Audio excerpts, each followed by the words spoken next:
He had played in Game 7 of the World Series, homered for the United States in the World Baseball Classic, but he had never walked up to the plate in an All-Star Game swing-off. No one had. That's kind of like the baseball version of a shootout, he said after homering on all 3 of his swings, going down to his left knee on the final one, to overcome a 2-homer deficit. That held up when Jonathan Aranda fell short on the American League's final 3 swings, giving the National League a 43 swing-off win after a 66 tie Tuesday night in which it wasted a 6-run, 7th inning lead. Schwarber earned the Mevy Award, going 0 for 2 with a walk as the null won for the 2nd time in its last 12 tries. He became the first non-pitcher Mevy without a hit. It will be interesting to see where that goes, said manager Aaron Boone of the New York Yankees. There's probably a world where you could see that in the future, where maybe it's in some regular season mix. I wouldn't be surprised if people start talking about it like that. In baseball's equivalent of soccer's penalty kicks shootout,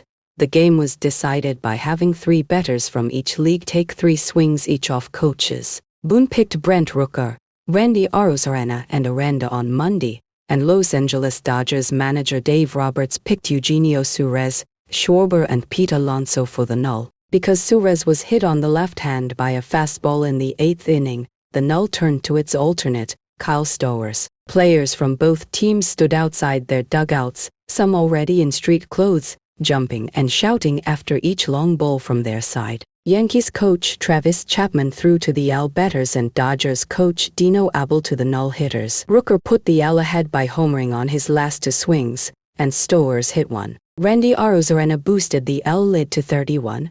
Abel had thrown BP to Schwarber 2 years ago at the WBC. He asked me right before. He was like, "Where do you want it?" Schwarber recalled him like, "Just middle," and Haas like, "I gotcha." He took 2 pitches and deposited the third just over the center field fence. Schwarber took another, then hit a 461-foot drive over the right center bullpen. After letting 2 more go by, he dropped to a knee while pulling the third, craned his neck and held his bat in the air as the ball landed in the 4th row of the chop house seats. "I didn't hit it, obviously, my best, but I was thinking I got enough of it," Schwarber said. "And I was just kind of down there, hoping, saying, go, go, go. And it went, and it was awesome." Aranda followed with a fly well short of the center field warning track, drove a pitch about a foot shy of the top of the right field wall and hit an opposite field pop that dropped in medium left. Alonso, a 2-time home run derby champion,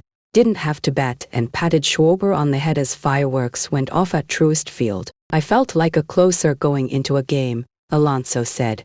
"And then it's like, wait, the guy in the field got a double play to end the inning. Ray not going in." Melb, after consulting with the Elias Sports Bureau, said in 2022 that All-Star games ending in a swing-off would be listed as tied, with a notation of the game being decided in a swing-off. Melb's official post-game notes listed Tuesday's outcome as a 76-0 victory. Cattle Mart's 2-run double in the first had put the null ahead, and Alonso's 3-run homer off Chris Bubic and Corbin Carroll's solo shot against Casey Mize opened a 60 lead in the 6th. The comeback began when Rooker hit a 3-run pinch homer against Randy Rodriguez in a 4-run 7th that included Bobby Witt's RB groundout. Robert Suarez allowed consecutive doubles to Byron Buxton and Witt with 1 out in 9th, and Stephen Kwan's infield hit on a 3-hopper to third off Edwin Diaz drove in the tying run. Paul Skeens, the first pitcher to start the All-Star game each of his first 2 seasons,